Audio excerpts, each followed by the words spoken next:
All right, welcome to IN239, 3D Animation 2. That means all of you passed 3D 1 with a C or better. Congratulations.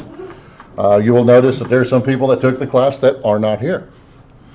Not everybody passes, not everybody makes it. So pat yourself on the back for that. When you first log on to Canvas, of course, everybody knows how to log on to Canvas. We've done this. This is old hat.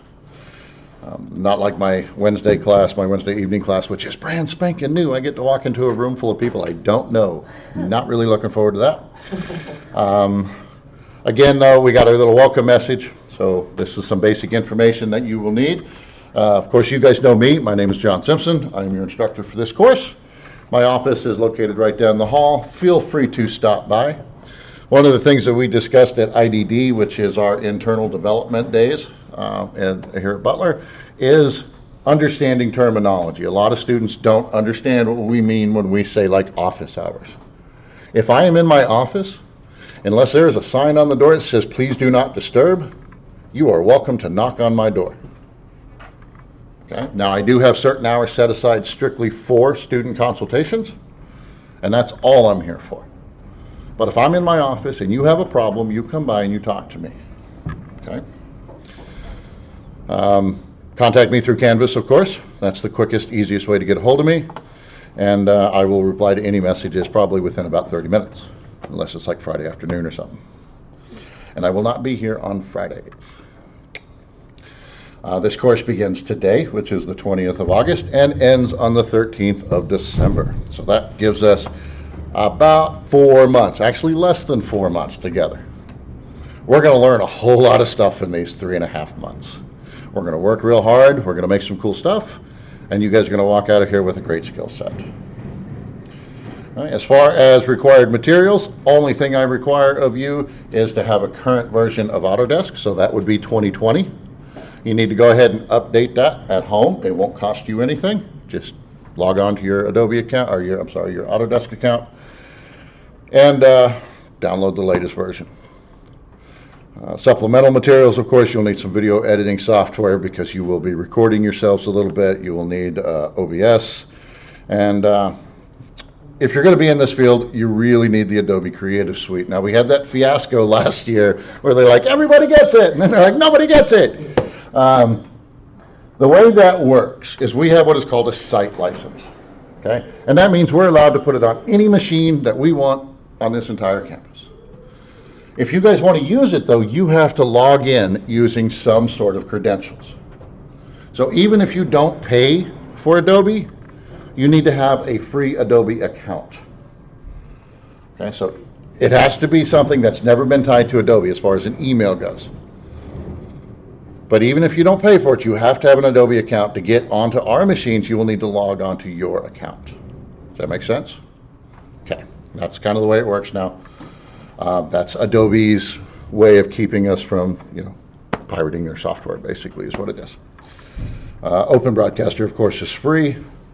I would recommend some sort of online cloud storage. We will be using ArtStation for you to submit your assignments this semester. That makes it easier on you. You don't have to worry about uploading a ginormous file to Canvas. It took 25 minutes to upload my file. Okay? You will need to have a YouTube account, and then you will link your videos to ArtStation. Okay? ArtStation's great. I put something up yesterday. I had 2 people like it, and one guy started following me. It's like, holy crap. Okay? So that's crazy to me. All right, so cool. That's the little welcome message.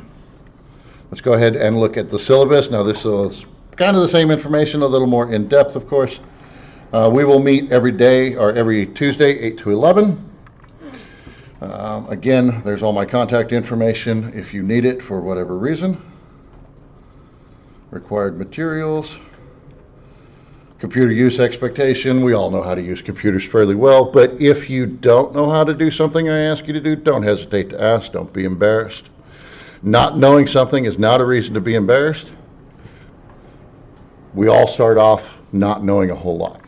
Okay? As we go through life, we pick up things, we learn, we get better at what we do, and you only get that way by asking. Some of the things we're going to learn this semester. Okay, today is the welcome back assignment. Well, I will talk about that. shortly. Next week, we're going to cover some advanced animation techniques within 3ds Max. Week after that, we will look at particles. Particles are explosions, smoke, anything like that. After that is Mass Effects. Mass Effects is the physics engine within 3ds Max. And I will teach you how to make things and knock them down. And you don't have to animate any of it. All you have to do is say, it's this, it weighs this much, it is this dense, and then let the program do the work for you. So it's kind of cool. You will have a midterm.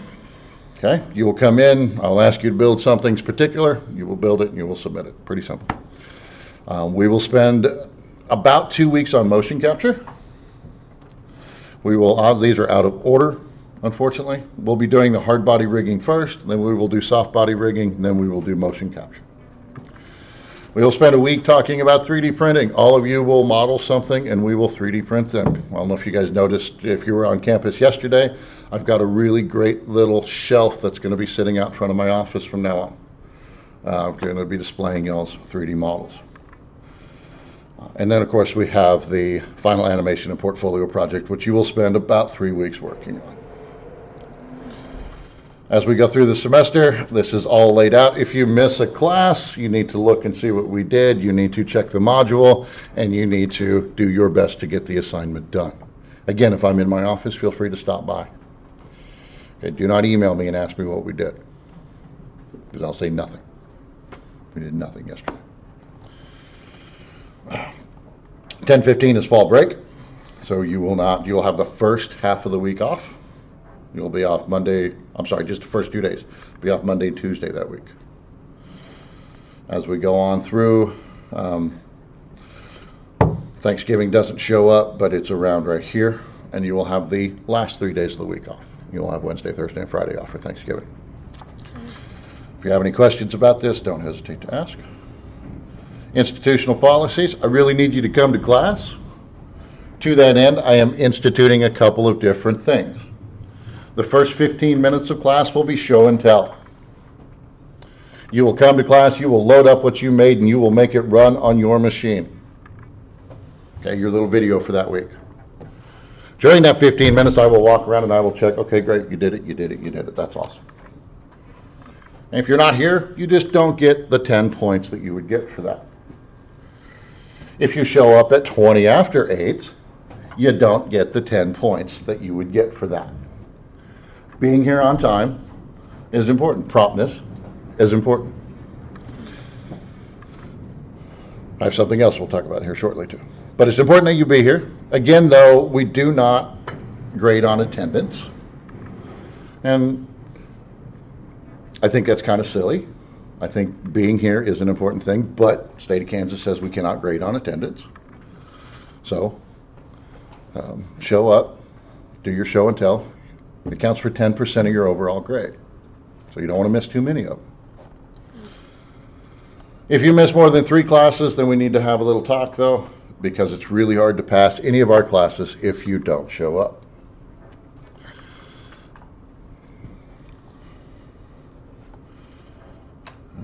Academic integrity, kind of hard to cheat in this class, but don't do it anyway, all right? That just kills me. We went to, again, during IDD, I attended a couple of things hosted by the English teachers and the math teachers, and the stuff that's out there that allows you guys to cheat is unbelievable. Like the paraphrase machine. Do you guys know about that one? You take something, you take a block of text, you run it through there, and it paraphrases it for you. It changes it just enough so it looks like it's your work. Okay? A couple examples that they did. One of them was I've Got Friends in Low Places by Garth Brooks. They took the song and they ran it through there. You could tell that it was almost, but not quite. And then they also took the preamble to the Constitution. And it changed it just a little bit. So, but don't cheat, guys. All right. The only thing you're hurting is yourself if you cheat. And then the math. Don't even get me started on the math stuff. Again, though, what happens when you get out there in the real world and you have real world issues where math that you learned in school is what you do every day? Okay. As far as the incomplete policy, they're under scrutiny on this. Basically, if for some reason you cannot finish the course, you need to let me know. We will come up with a contract, and you will get me the work as soon as possible. Now, it needs to be something dire. Not, I've got too much to get done, I can't get my final done, I need an incomplete. That does not cut it. Okay? Mr. Simpson, I'm in jail, and I will not be able to complete my my assignment. That might get it. Depends on why you're in jail. I mean, if you did something really stupid, I might just go, no, no, no. Illness or something like that. It's got to be something important. I've had students actually come to me and go, I've just got too much to do. Well, then next semester take less classes.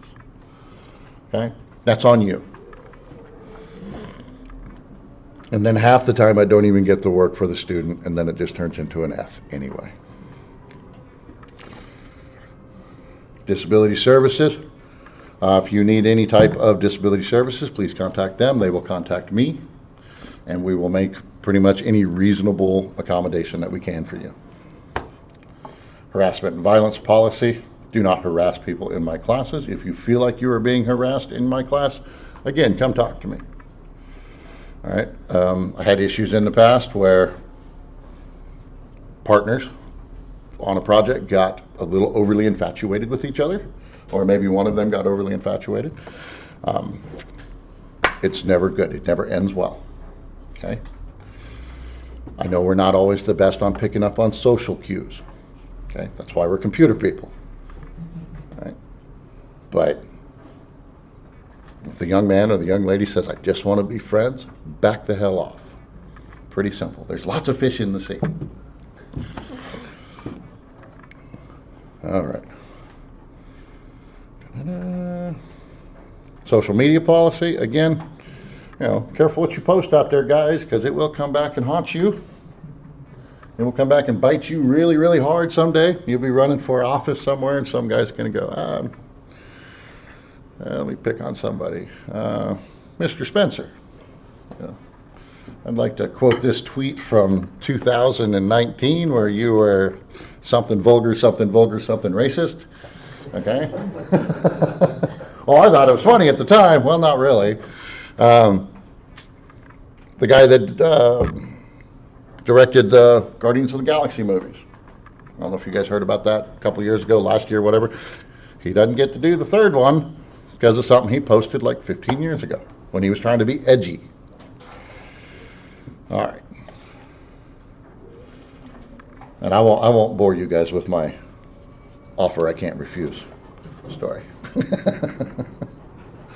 Notice of non-discrimination. We do our best to not discriminate against anybody based on any legally protected status or any other reason as far as that goes. Okay, we're all people. We treat each other with respect. We be respectful to one another. We expect to get respect back.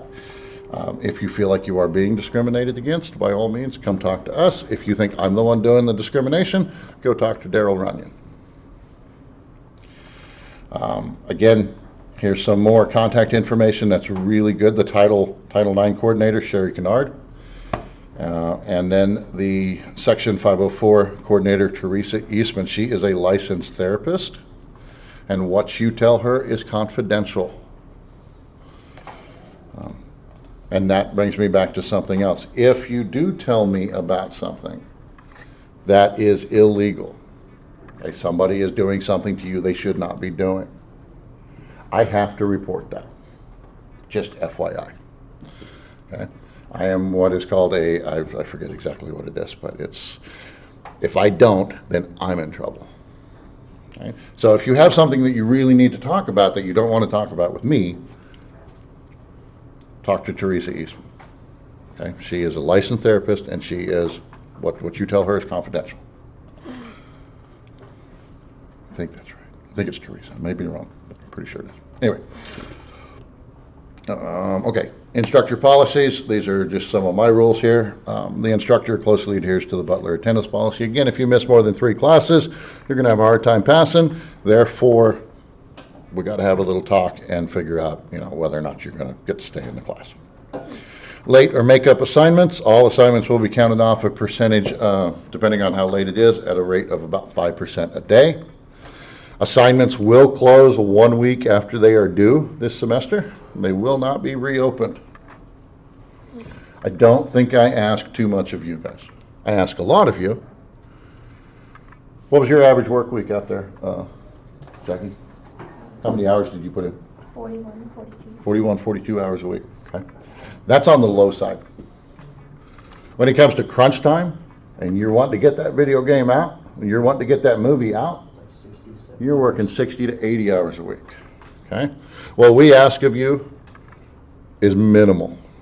When you get to a 4-year school, that's the number one thing I hear from kids that go to WSU. When they come back and talk to me, it's like, oh my God, I can't believe how much work they expect us to do. Welcome to university, guys. Okay? Not saying, I'm not even sure. Just do your best. Have a plan. You guys got my email, right? You want to have a successful semester? Show up early. Stay late. Have a plan. Do your best. And talk to me. That will get you through this semester. If you need to drop, by all means, you just let me know and drop yourself. Phone or electronic device policy. Do not use your phone or any electronic device in my classroom unless given permission by me. I only got you for 3 hours. I really want to make the most of those 3 hours. The last thing I want you to do is be distracted and not paying attention. Classroom etiquette. Headphones are not to be worn without permission. Grooming activities should be completed at home or in the bathroom. Students should not work on other classes. I'm going to give you plenty to do, and the stuff that we do in part 2, a lot of it's very time consuming. Now sometimes that time consuming is sitting there watching the machine do the work, but it still takes time. Departmental policy, you guys know most of this. Computer labs, they're locked. If you need to get into a lab and I'm in the building, just come find me. Okay. If there's no class in there, I'll make sure that you've got somewhere to work. Do not try to fix or damage any of our machines. Do not unplug anything from the back of them. You are welcome to plug stuff into the front. But IS gets very upset when people start messing with the backs of their machines, and I don't blame them. Food and drink. Man, we're here for a long time, and it's going to be hot in some of these rooms, so if you have a drink, that's fine. Please don't bring McDonald's in. Okay? It smells like burgers for days in here. So, okay. All right. So that, in a nutshell, is most of the basic rules. Again, though, you guys know what I expect. You've had me before. And if not, just ask me. I'll tell you. Okay. So let's look at a couple of other things real quick before we get into the review. So I'm going to go down to modules if you guys want to follow along. And you will notice that there is a new module called participation. You don't have to follow along. If you've got it open, that's great. If you don't, that's fine too. Okay, now they won't let me grade on roll call, but I leave it in there so that you can see how you're doing. You will lose a percentage every time you are late or you are absent. When you get to about 70% attendance, that's when we have to have a talk. Weekly student presentations. I mentioned this earlier, the first 15 minutes of class. And this gives some of you a little bit of buffer zone because you could run in here at 10 minutes after, get it started. Okay? I'll still give you credit for it. I'm not going to give you full credit for it, but I'll still give you some credit for it. But during the first 15 minutes of class, you will open and display your assignment for that week on your workstation computer. And then you can walk around and see what everybody else did that week. During this time, I will go around the room, take note of who and who isn't displaying their assignment. You will be reported up to 10 points every time you do this. These points will accumulate throughout the semester. We're going to do it 10 times. Actually, we're going to do it 9 times. Okay, so we have 9 different sections. So it's worth 90 points total. If you get 85 of those points, then you got the 10% for this activity.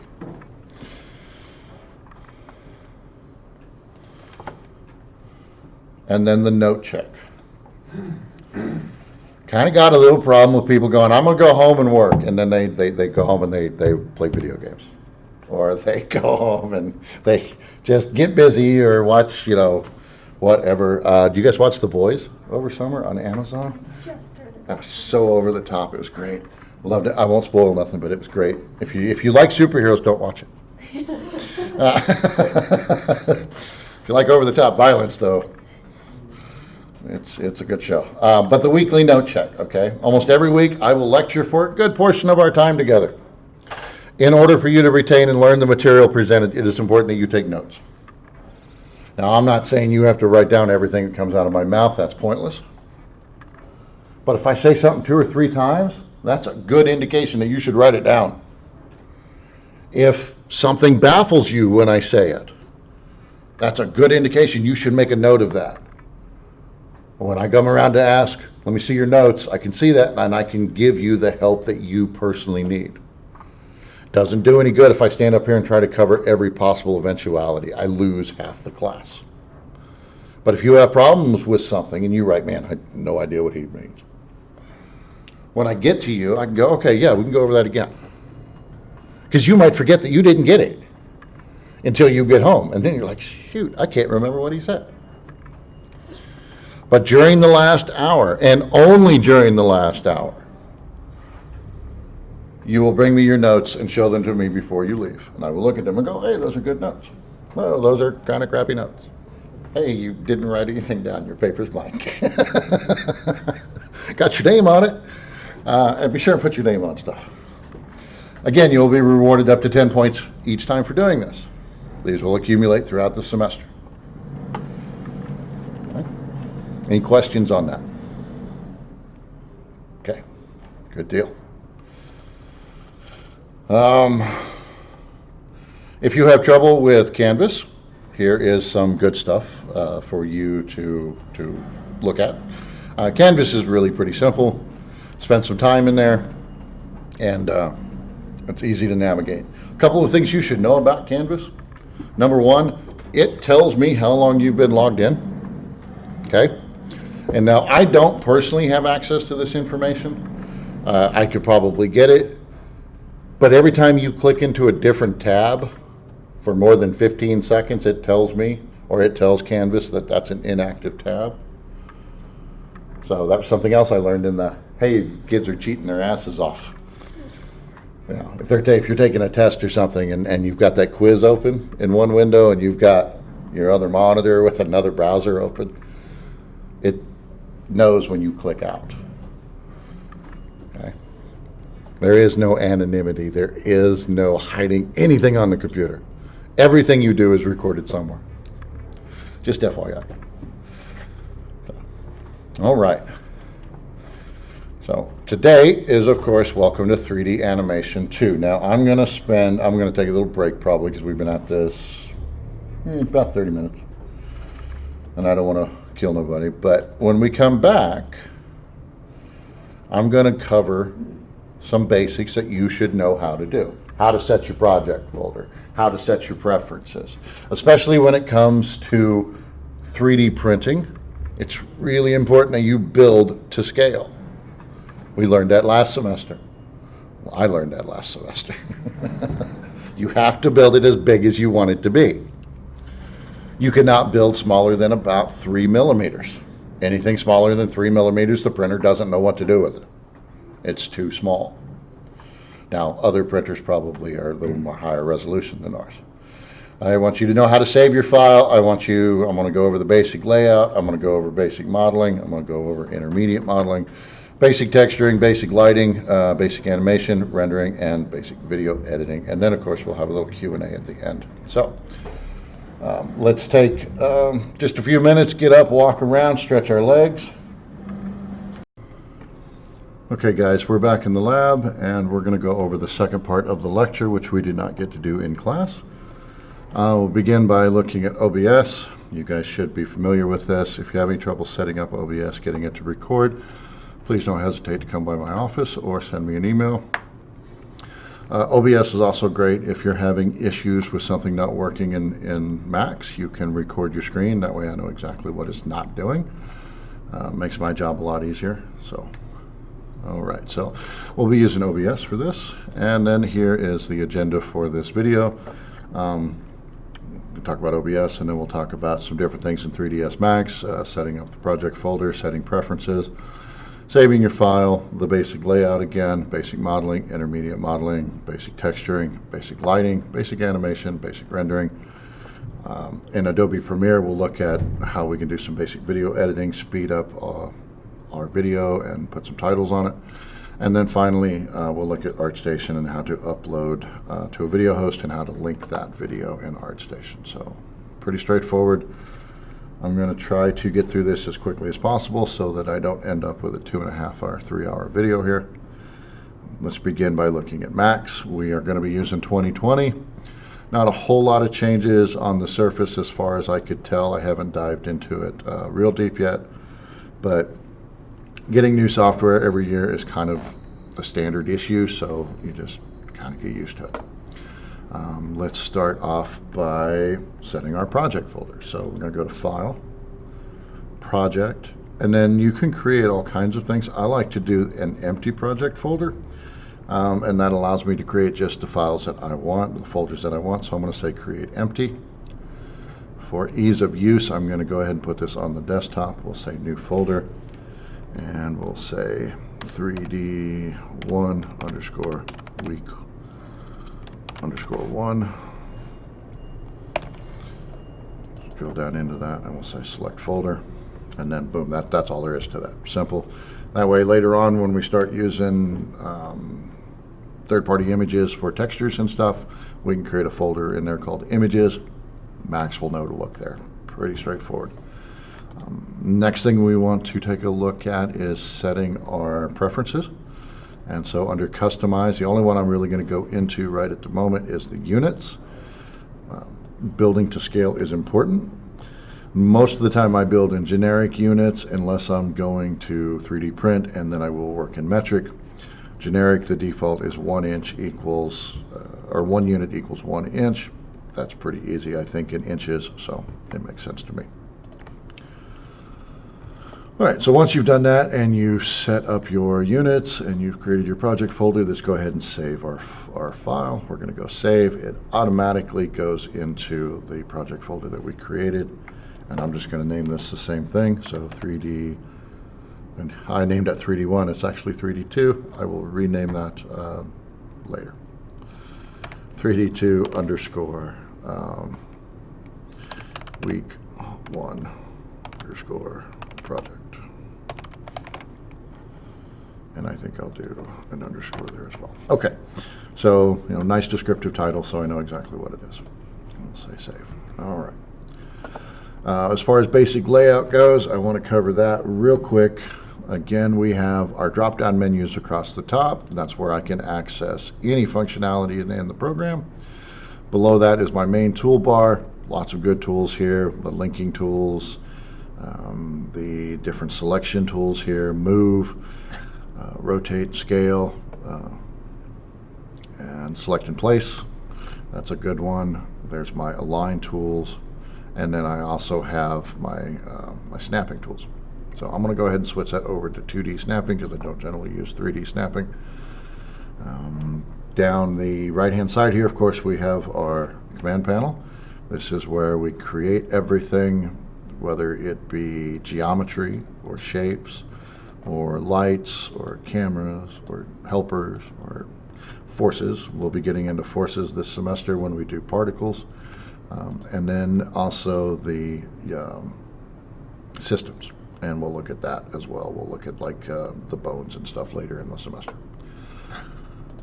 As we go down, of course, once something is created, we'll want to modify it, so we look at our modify panel. After that is our hierarchy panel. This is where we can affect our pivot. That's useful if the pivot gets misplaced. We have our motion tab, and then we also have our display tab. And because of the way mine is set up, we are having a little issue showing everything because I've got a pretty low resolution on the monitor that I'm recording on. And then we also have utilities. Now, utilities is just a bunch of tools. There are lots and lots of them. If I click on more, we can see that there are many, many, many tools available to us. I'm not going to get into those per se. In the middle here we have our viewports. Of course, Alt-W is going to maximize the active viewports. If we want to change how it renders, then we would click there, and there's a number of different renderings options, such as, default shading or wireframe or whatever. Next to that we have whether we want it to be high quality or performance. I generally leave that at standard. We can toggle our shadows on, we can toggle materials and so on. Next to that is the view itself. Perspective, remember perspective tries to add perspective to the image so things get smaller as they go off in the distance. Orthographic is like looking at in 2D. Each of those has their strong points and their weaknesses. 9 times out of 10 you'll probably be in perspective. Occasionally you'll switch over to orthographic. Going farther to the left hand side we have our Scene Explorer. This is where once I start to create everything it will show in a hierarchical view. Next to that we have different layouts for our viewports. Generally I just leave the 4 or the quad view, and then I do a lot of Alt-Wing to maximize or minimize that particular window. Below that is our timeline with our 100 frames to begin with. Most of your projects I ask for at least 10 seconds worth of animation, and that is going to be roughly 30 frames per second, and that is going to be roughly 300 frames of animation for each of your projects. To do that we're going to click on the time configuration window, and we are just going to come down here where it says animation. We go to length, type in 300, hit OK, and now we have 300 frames to work with. A lot better than the 3.5 seconds that the 100 frames gives us. Okay, so that was setting up project folder, setting preferences, saving your file, basic layout. Let's look at some basic modeling. So I'm going to go ahead and go to my perspective viewport and Alt-W. And I'm going to model a construction cone in this demonstration. So I need 2 basic shapes. The first shape is going to be a square. And I've got snapping on right now, so I'm snapping to the grid points, which is okay. I might go ahead and turn that off. And so that's going to be the base of my cone. And then I'm going to need a simple cylinder. Actually, we're going to use a tube rather than a cylinder. And the reason for that is because I want the inside of this thing to be hollow. So I'm just going to go ahead and set up a cylinder as well.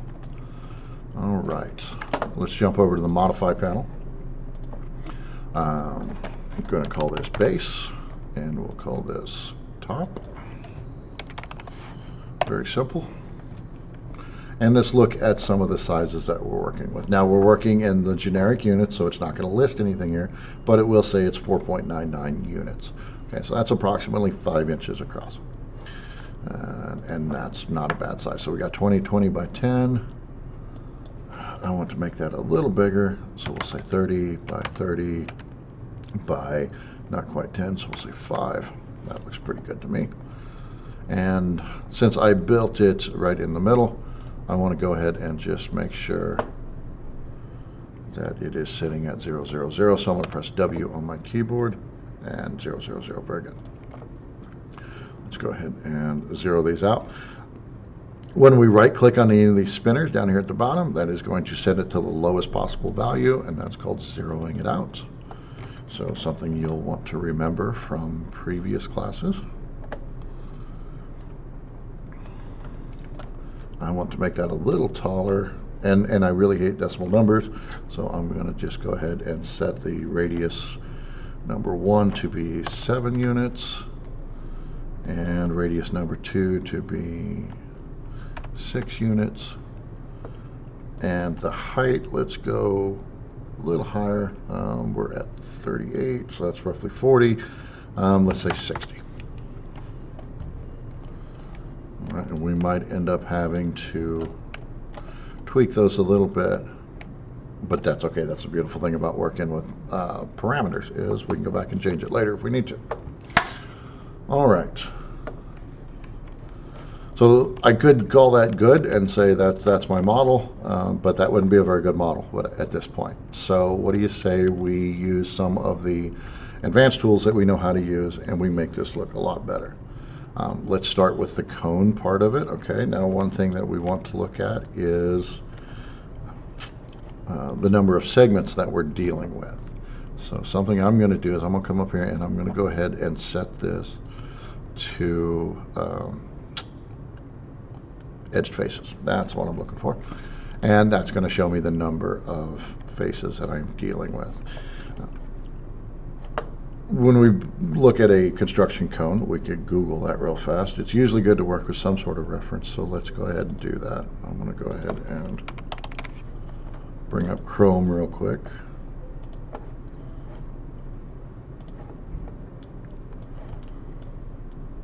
And we'll just say construction cone. And so that's kind of what I'm trying to make right there. Okay, it's a good idea to have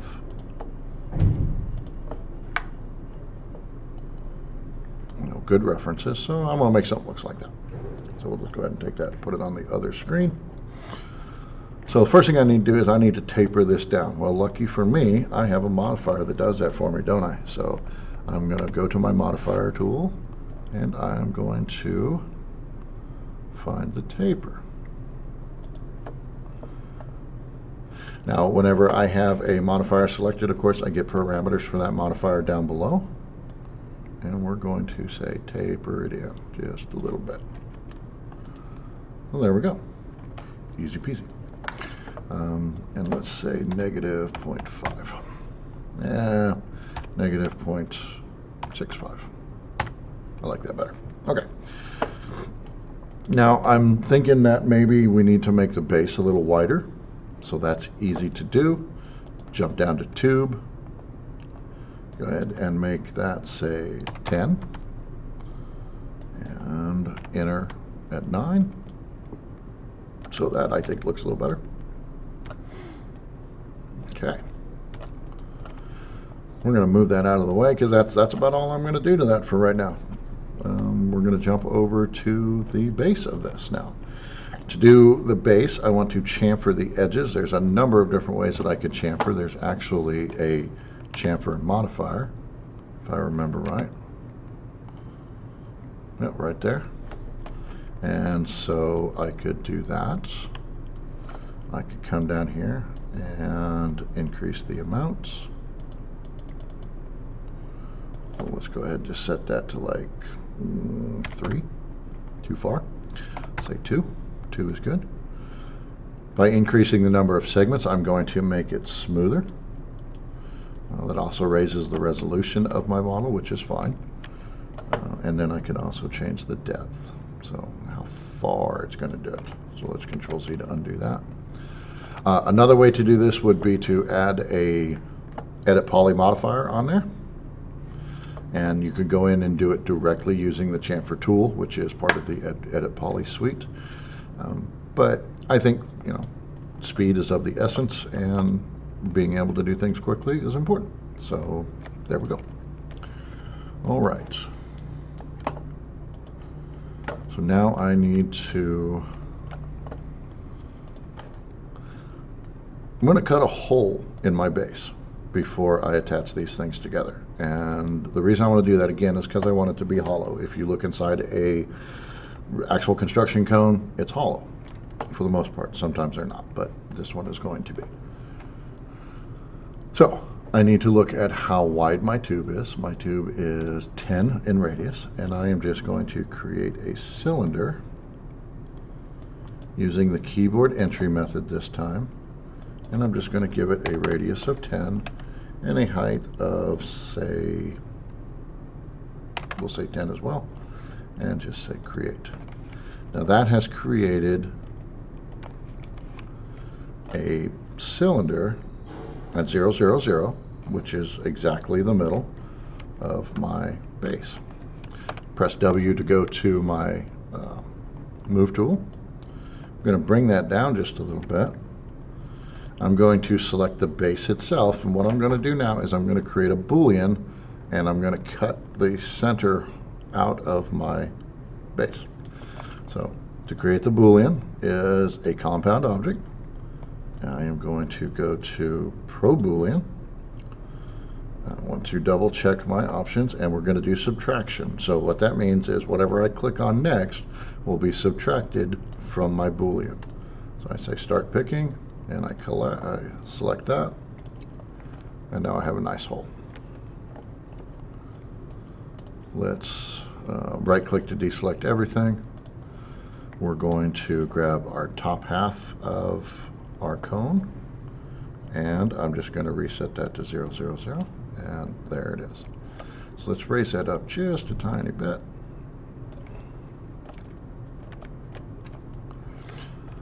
Now I could leave this the way it is. I could link them together and create the model that way, but instead I am going to take the base.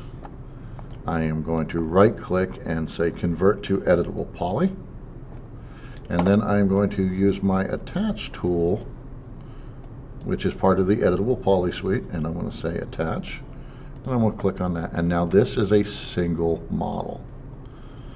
Inside the editable poly model, if I drill down inside that, we see that we have some different options here. Let's drag this down. You know, I can select vertexes, I could select edges, I could select borders, which are holes, and I currently have a border right there.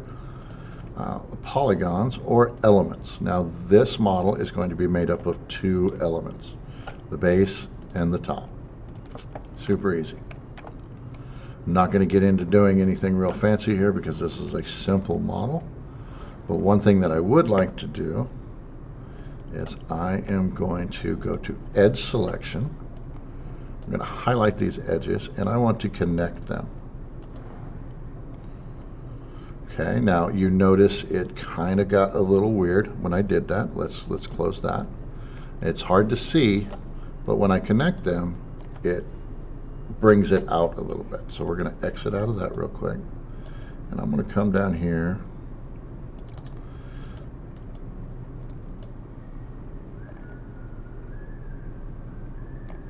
If I can find it.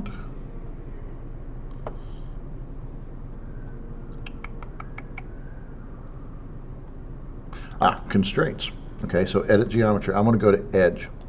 And what that's going to do when I connect these now, it's going to keep them exactly where they are. So when I say connect, it's very good. And the reason for this is when I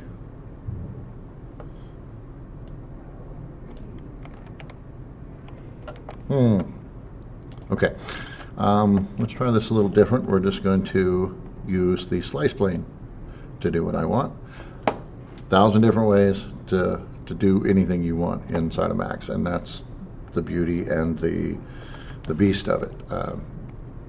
If one way doesn't do what you want, look and see if you can find a different way of doing it. So this is super easy as well. I am going to use what is called my slice plane, and it is right there, and basically that just gives me this little plane, and I'm going to place it there, and we'll say slice. Now this will only cut the pieces I have selected. If I were to bring it down here, of course I say that, so you don't have to have them selected. Okay, so that has changed since last time I used it. But I think that's good for now. And we're going to go one more right there. Oops. Let's turn slice plane back on. Click slice. Okay. Turn slice plane off. So I added some extra geometry, and the reason I did that is because I'm going to put different textures on here. I think we will go ahead and assign the material IDs. So let's go and find the material ID. Let's jump over here to polygon.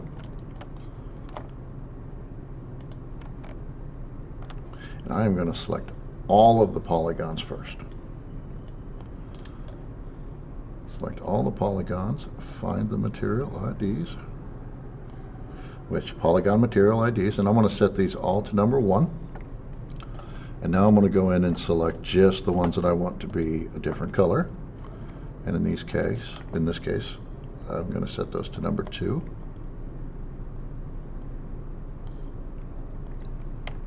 Let's undo that. I'll do these instead. And again, you know, I leave my mistakes in so that you guys know that you don't have to be perfect. It's not going to work out the first time you do it. If you do, good on you, but generally doesn't work out that way. Okay, so when I make a mistake, I generally just leave them in.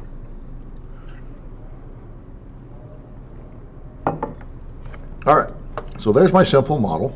I'm going to go ahead and exit out of my polygon selection mode.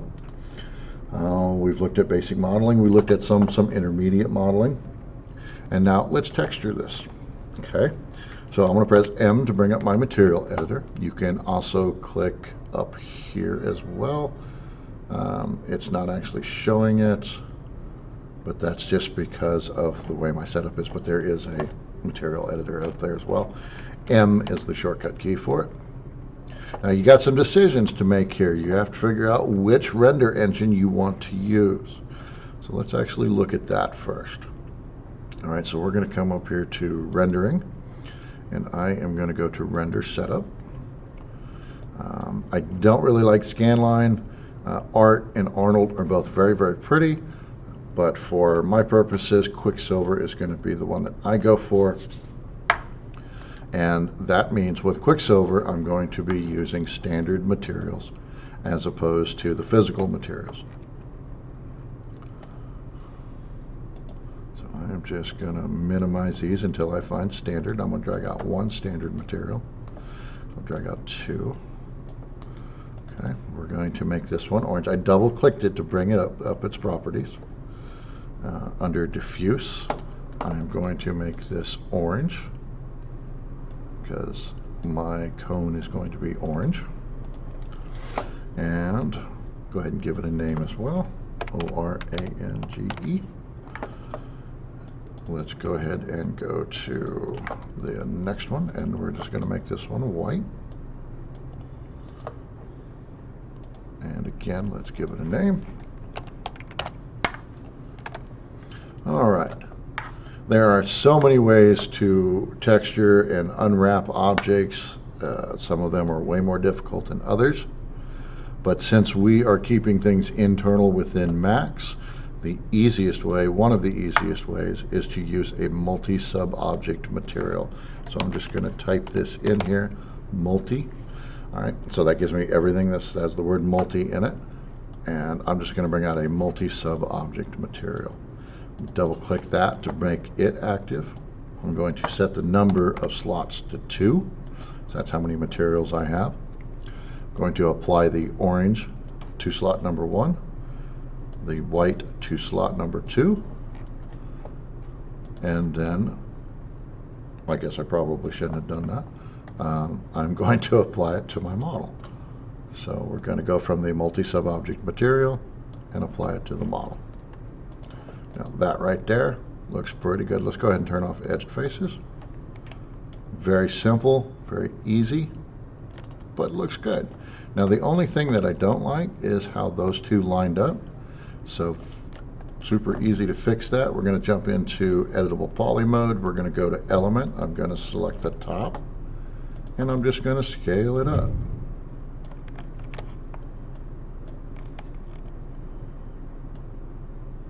Whoa, whoa.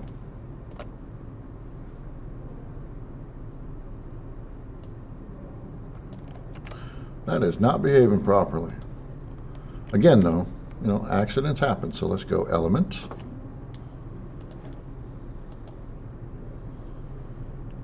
I'm going to come down here to my create, attach, and detach tools, and I'm going to detach this piece as its own object. That way I can scale it up. Take care of that little problem. Let's go ahead and remove it. And real quick, grab our base again, go to attach and attach it. All right, so now we're down to just the one model again. So things don't always work out the way you think they're going to the first time. That is never a reason to give up. It's always just try again. All right. So there's my cone. Pretty nifty. So let's do some basic lighting. Okay. Now, me personally, when it comes to the Quicksilver engine, there's only one light that you need to know.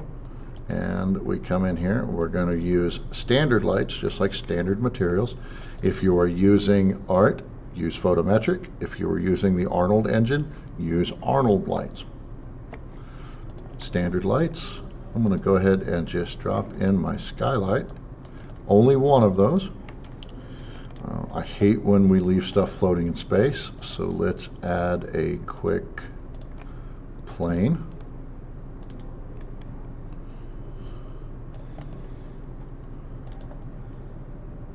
Go ahead and lower the segments on that.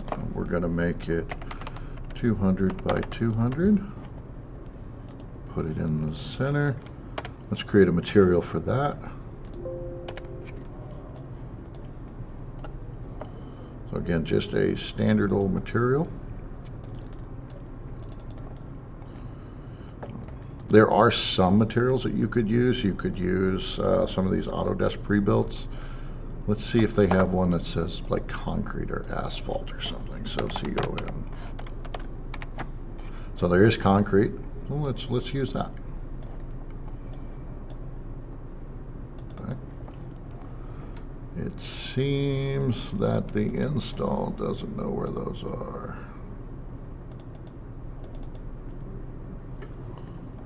Okay. Not getting into fixing that right now. So we'll just use our own. If I wanted to, I'd go find a picture. Let's do that.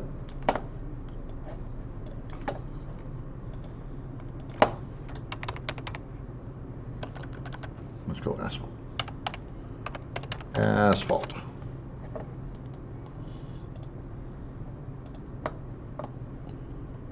Beautiful. All right, so I'm going to grab this picture. Let's say open image in new tab. Okay, now if I was doing this real and true, I would definitely look for usage rights and all of that. But as an educational situation, I'm not too concerned about it. Let's go ahead and create a new folder called images. Keep things neat. And asphalt.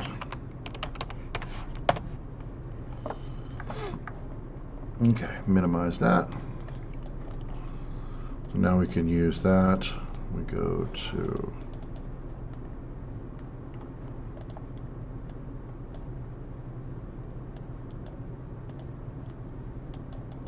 I don't know why I can't go that way. That's weird. Because you were up at the top. That's why.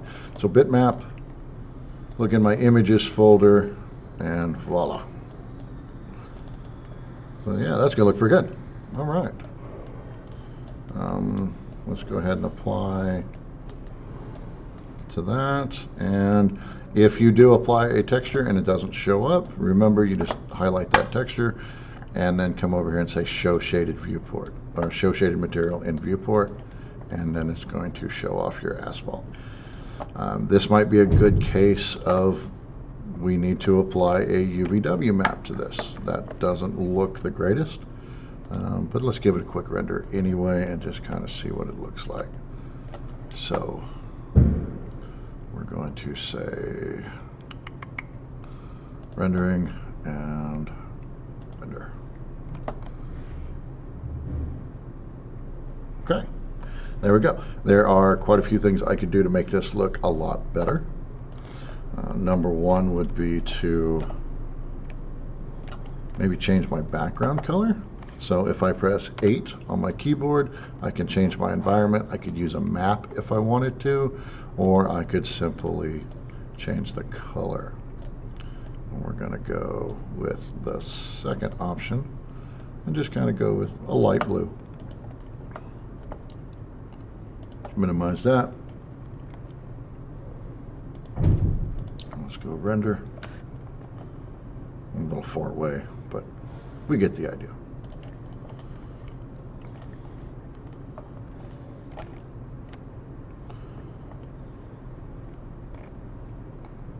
Was that Shift Q? Shift Q. Hey, learned a new shortcut key today. That's render. That's awesome. Good to know. So yeah, it's not bad. Yeah, it's not great, but it's not bad. Let's find a couple more images to just kind of dress this up a little bit. So city, street.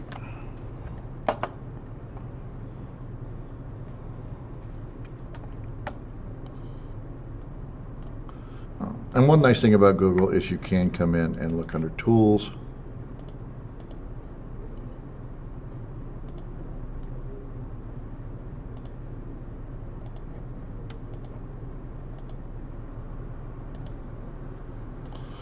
That's not giving me what I want. More.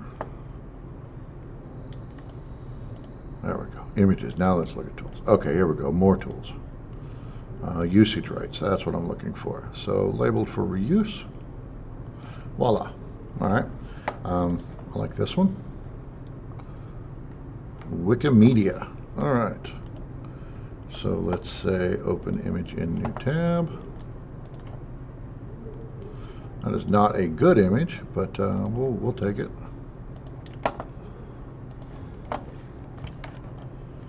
I'm going to create another plane.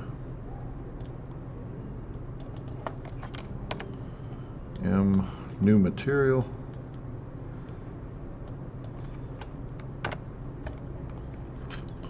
So.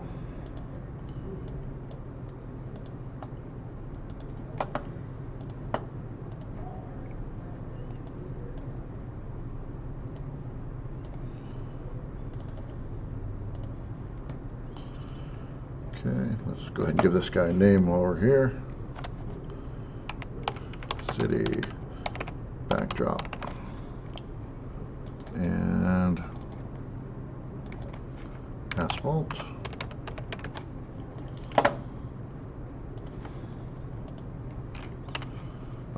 That was RE for rotate.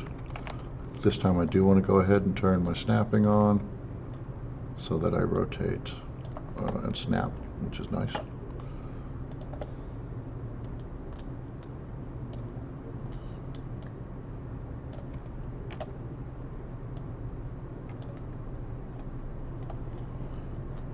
All right, I want to go look at my render options real quick. So I'm going to go back to rendering and then render setup.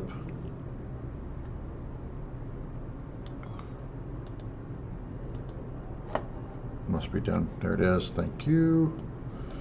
The problem right now is I am set to 640 by 480, which is kind of square. I don't really want it to be square. I'm going to go HD, and we're going to go 1920 by 1080. Okay, that's starting to look a little better.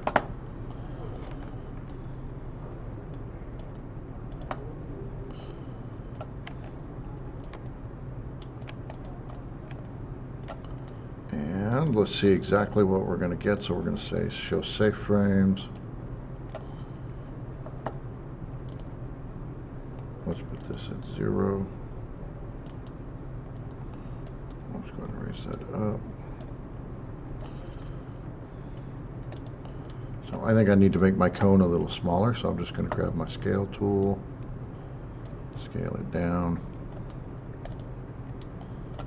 Let's go ahead and scale this down a little bit as well.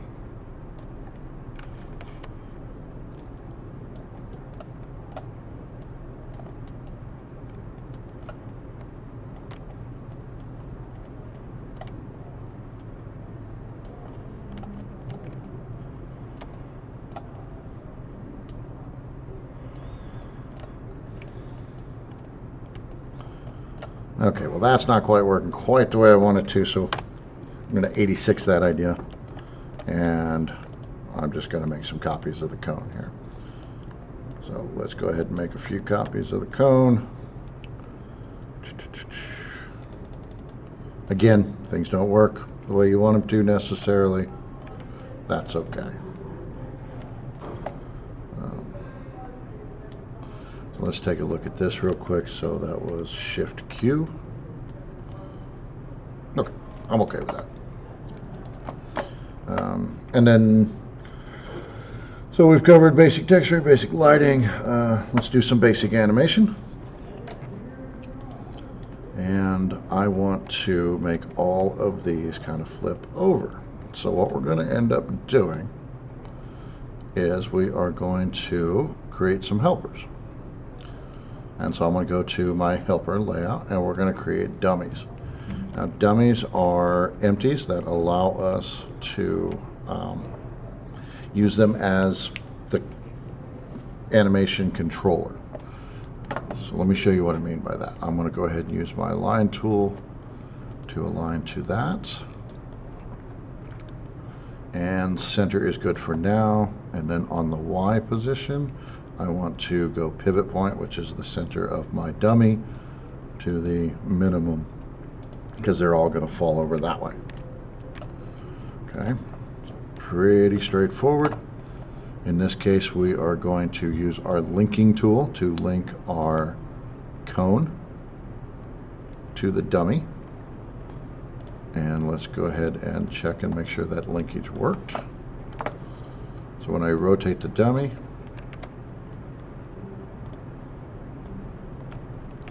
which it did not, I'm not really sure why.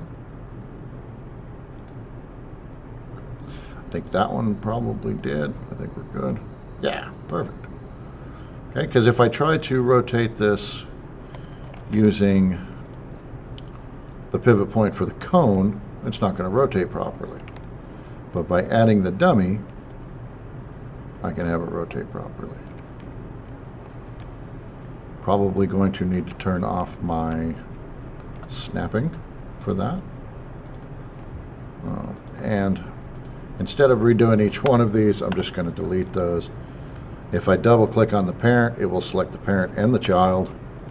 And now I can just come along and I can say, let's make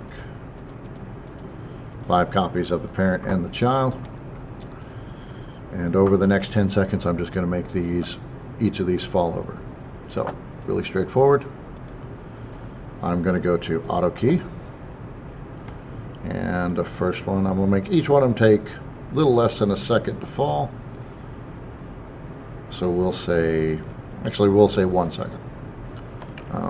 W for rotate. And then I'm just going to rotate them so that they fall. By default, I'm using a nice curved in and out. We'll have to look at that, but that's something for next week, actually. So we'll come out here now. If I were to just go ahead and start the animation, it is going to start the animation all the way back at 0, which I don't.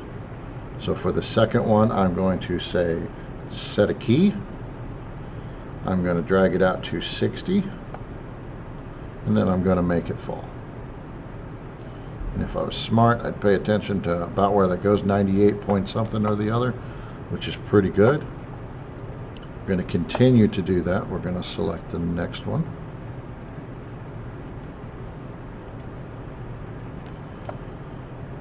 Auto key, or set the key. Go to frame 90.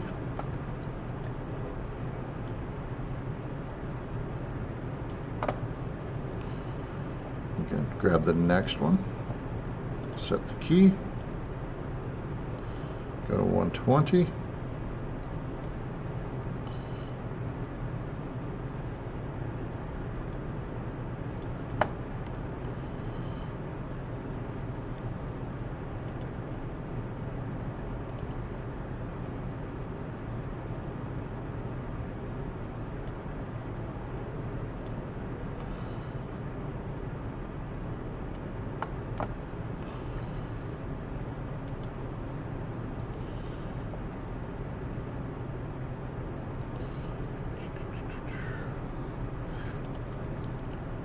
Sorry, having kind of a brain fart there.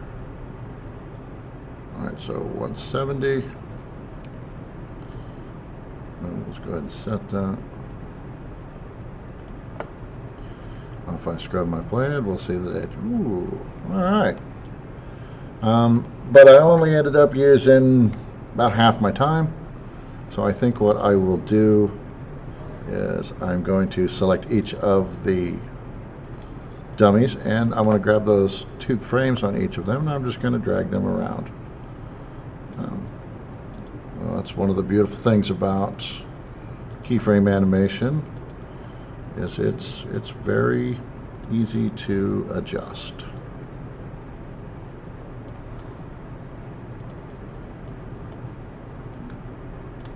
And I'm not really paying attention, and I probably should be.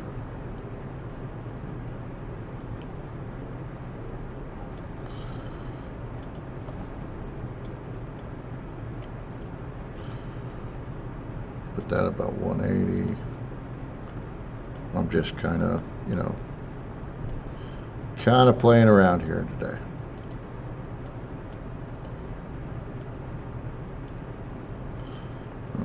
Let's go ahead and turn off auto key, hit the little play button down here, and see how this comes out.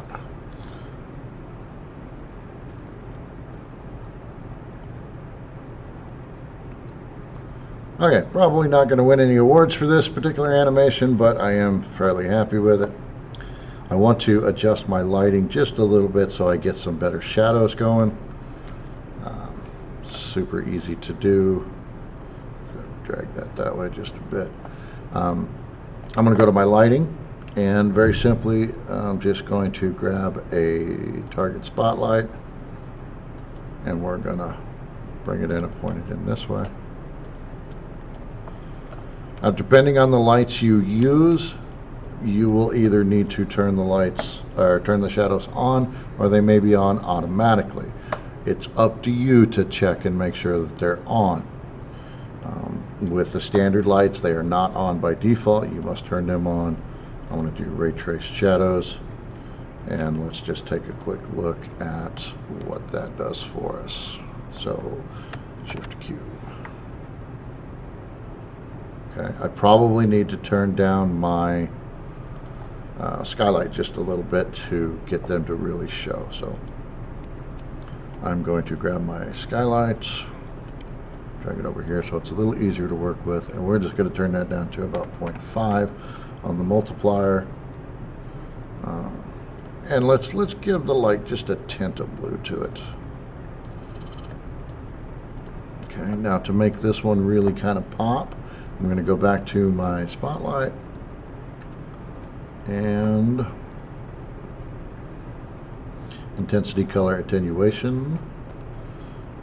Go ahead and just leave it at 1 for now, but I'm going to give it a slightly red tint to it. So let's come in here and take a look. Let's bring this down a little bit so those shadows fall a little farther. And again, always tweaking, always making things, trying to make things look good. And Shift Q. So now we can kind of see the shadows on there. Might increase that backlight just a little bit. So let's come here. 2.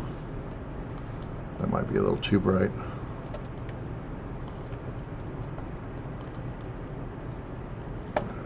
Shift Q to render. So now we can kind of see those, and as they fall, we ought to get some pretty decent shadow. So let's just kind of see what that looks like before we move on. Yeah, I'm pretty happy with that. Okay.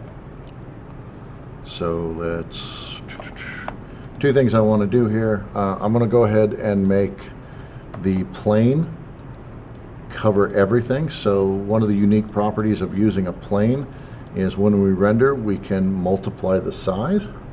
So I'm going to go ahead and make that about 10 times bigger than it is normally. And we will also have to go ahead and apply that UVW map that I was mentioning earlier. So UVW map, and that worked pretty well. So let's just Shift W. No, not Shift W. Shift Q. Okay, so there we go. That actually looks pretty good. I'm pretty happy with that. Okay, so once you're all done with that, let's go ahead and save.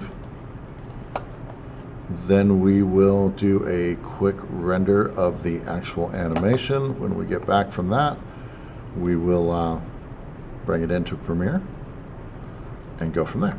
So we're going to go to rendering, render setup, just there, cool. In this case, I'm just going to go ahead and do the active time segment. I'm going to have to come down here to where it says render output, select the files. So let's go up from images, make a new folder called render output. Give these guys a name, cone underscore. As far as format goes, you're welcome to use whatever you want. I prefer JPEGs. And we'll say OK, and then we'll hit render. See you on the other side.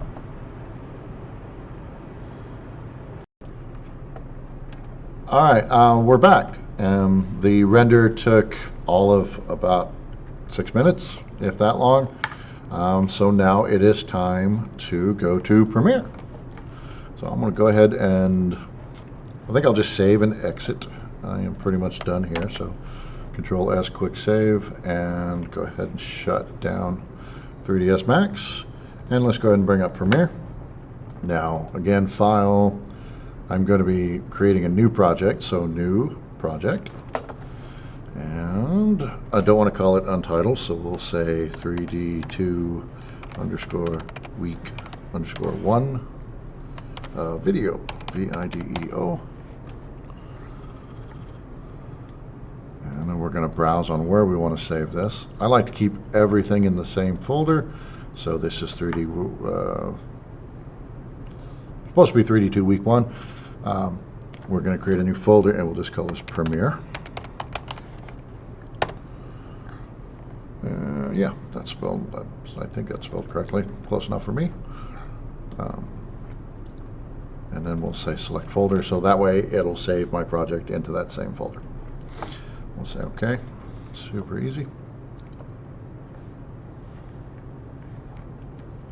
Now I'm going to be bringing in quite a bit of different source materials here.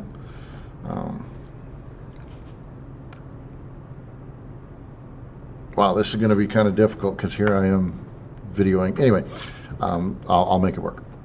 So first thing we need to do is import some media, and I need to move some media because some of it is on my flash drive.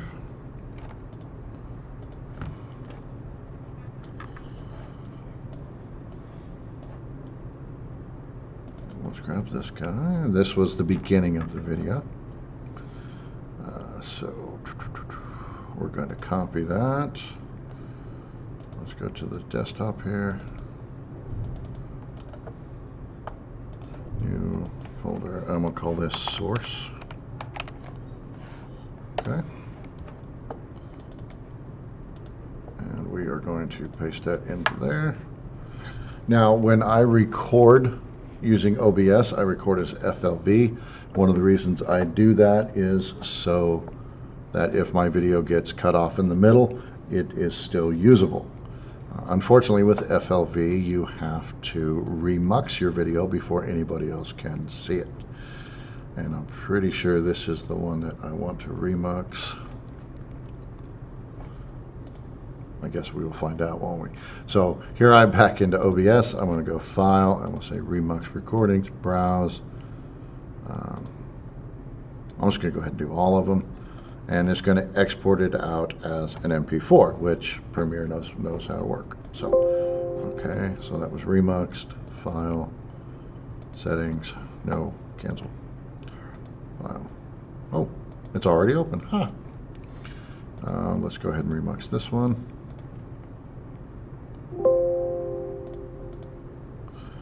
And then, yeah, okay. So that's the latest one. Okay, so close. We are done with that. Let's go back over here. I'm going to take these two, so Control C to copy those. And we're going to put those into my source folder.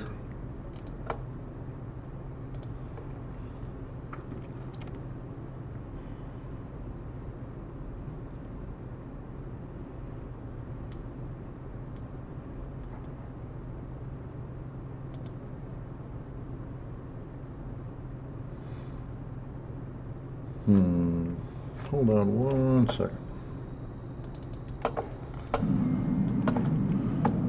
Okay, guys, here we are.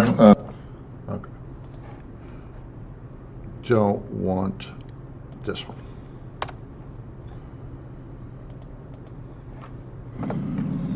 Okay, guys, we're back in the lab, and we're going to go over the second part of the lecture, which we did not get to do in class. We'll begin by looking at OBS. You guys should be familiar with this. If you have any trouble setting up OBS, getting it to record, please don't hesitate to come by my office or send me an email. OBS is also great if you're having... Okay, so that's the right video. So lots of ways we can get our videos into Premiere. One of the easiest is just to drag them from the folder and drop them in there. Easy peasy. The other way, and this is what we're going to do with our still images, is to right click and say import.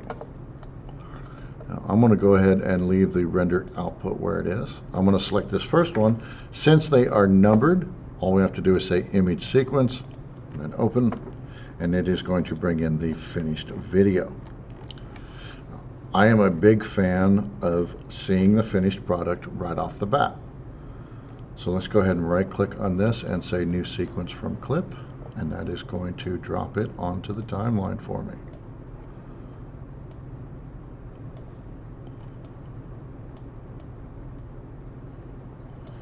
Now I have two more videos here.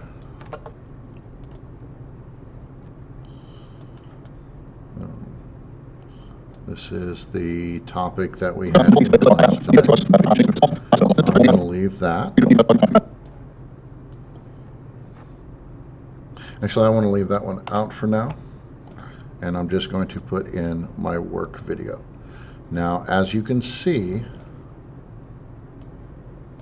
my work video is really long, okay? It's 42 minutes long. Now, I know none of you want to turn in a 42-minute video. So what I would recommend is that you watch your highlight video, you watch your video, and you go through and you figure out the parts you did right. To remove a section of video is really easy. Use the razor tool to cut it, delete that particular section of the video, put them back together. Simple. I cut out some of my video. Now, if there's parts of it that you're really proud of, like when it comes down to the modeling, let's get down here to where I'm actually doing some good work, hopefully. Okay, so there I am working on my model, okay? And I'm really proud of this part. So I'm going to go ahead and I'm going to leave all the rest of that in. We're going to leave the last pretty much 40 minutes in there. I can highlight that particular piece, right click on it, and I can come in here and say speed duration. Now I can speed this up 1,000 times, and it's going to go from 27 minutes and 48 seconds down to 2 minutes 46 seconds. All right, boom. I want your videos to be short and sweet with just the highlight part of it. So let's go ahead and speed this part up as well. So I would watch it, I would cut out bits and pieces using the razor tool. What's left I would use as, I would speed it up, and let's say this is 250 times faster. Okay, it's still going to be 7 minutes long. That's still too dang long. So let's go speed duration again, and we're going to say 1,000 times faster. 100.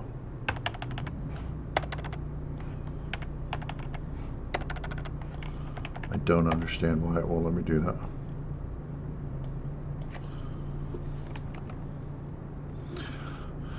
Cancel. All right.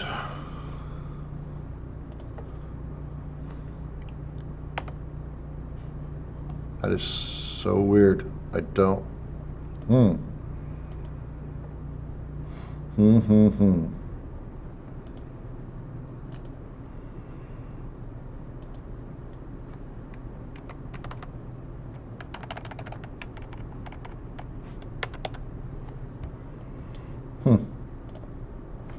Well, I think I broke it. But that's okay, because, you know, you learn stuff when you break stuff. So let's go. I don't know why it is doing that. That is so weird.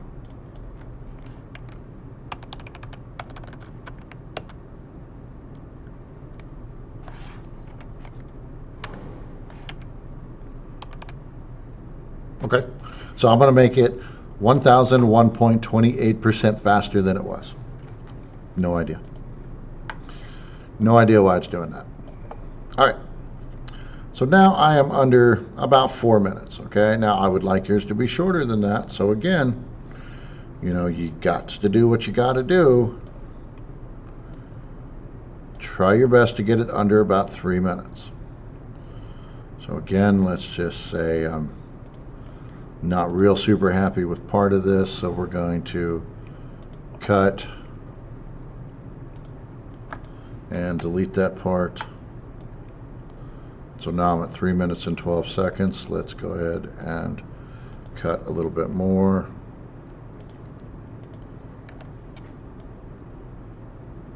Butt those two together. Great, 2 minutes, 40 seconds. That's awesome. And again, start with your animation, finish with your animation. That way it's the first thing I see and it's the last thing I see. So let's just go ahead and drag a copy of that onto there.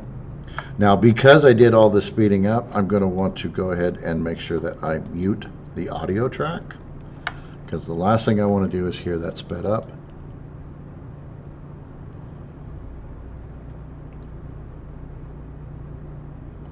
All right. You could add some music to it if you wanted to. That's always a good idea. As far as some titles go, super simple. Grab your text tool, click anywhere in your viewport. The things that I would like to have on there, of course, would be your name, the class number, so 3D2, the class name, not the class number, 3D Animation 2, throw in Butler CC, and then maybe fall 2019. That way people know that it's recent. And then you could also, just for me, it would help if you went ahead and made sure that you put in the assignment number as well, or the assignment name as well. And in this case, we'd say welcome to 3D2. Okay, so I'm not going to bust you on that as long as it does have some sort of titles and I know whose work it is. But, you know, a little title work goes a long way. So there we go. If you use music from somebody, make sure you give them credit for it. As soon as you are all done with that, you can, of course, save your project. We're going to go File, Export, Media. I do not want it to be an AVI. H.264 is the format that I prefer. And let's go ahead and make sure that it's putting it where I want it to go. And I want to put this in rendered output just because. And we'll call it cone 001 is fine. I don't care what you call it. And unfortunately, there we go. Because of my screen resolution, I have to move things around. You want to go ahead and make sure that it all shows. Now my video is actually smaller than my render stuff, but that's fine. I'm not gonna give you too hard a time about that. And so export. Now this is going to take about 1.5 minutes. See you on the other side. All right, video took a little less than 2 minutes to encode. If we wanted to view it, that would be simple. We could come to where we saved it at. And like I said, I'd put it inside my render output. And there's my video. Okay, so somebody that came to my ArtStation would see this and they could say, oh, well, what a great animation that is. And then they could watch me make it. And showing your work is very, very important. Being able to demonstrate the fact that you can actually do the stuff that you say that you can do is important. So I think this will be a great tool for you guys in getting jobs and getting your names out there. But once this is all done, then you're going to want to upload it to your video hosting source. I use YouTube, but you could use whatever you like, and we'll just upload our video real quick.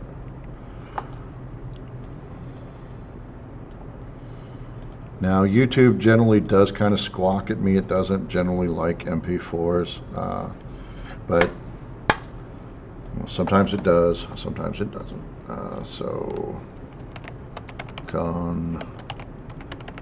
Construction Cone by John Simpson.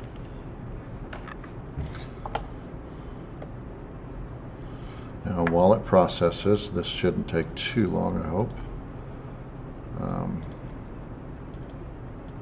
This is not for mass consumption. This is just for you guys, so I'm actually going to make this video unlisted.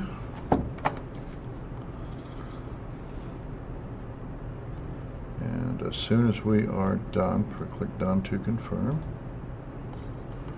Almost done processing there.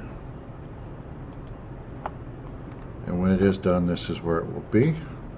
But I'm going to go ahead and show you how to link this to your ArtStation account. So Control C, copy that URL. And then we are going to go to Upload, New Artwork, Add Video, URL, Control V. Give it some good information, and then you will send me, we'll say add video real quick.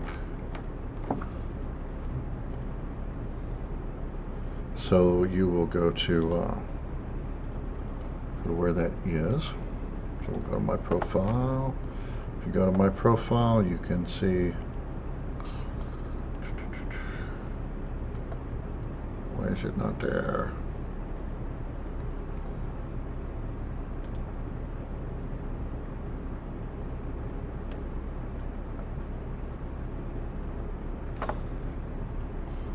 And again, man, nothing like, nothing like doing stuff to mess it up.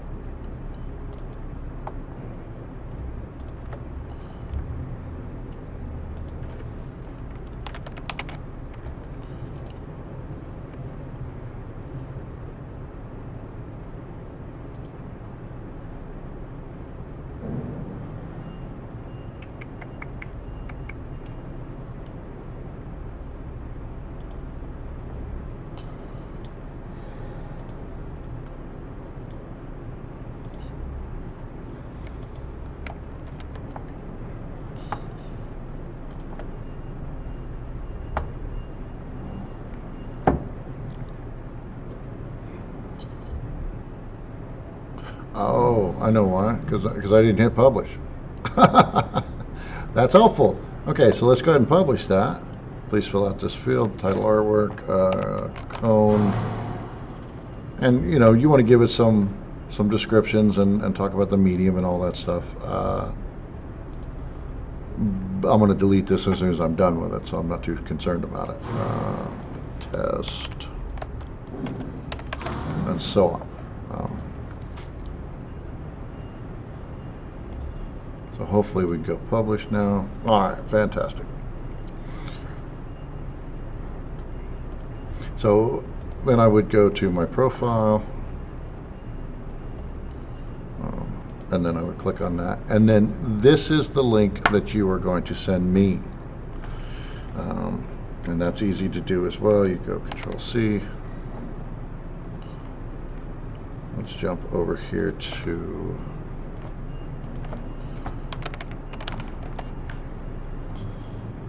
Canvas.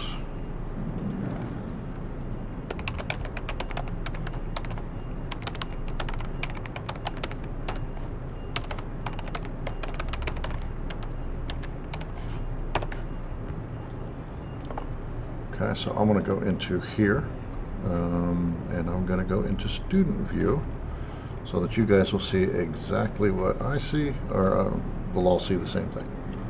All right, so I'm going to go to my modules. I am going to find the assignment that I am working on. I'll say submit assignment. I will post the URL and I will say submit assignment. That's going to save you the trouble of having to upload to Canvas. Assignment successfully submitted. All right, I hope this was useful. I'm sorry for the troubles we had in class today. Next week will be better. I look forward to seeing everybody, and we're going to have a great semester. So, see you next time.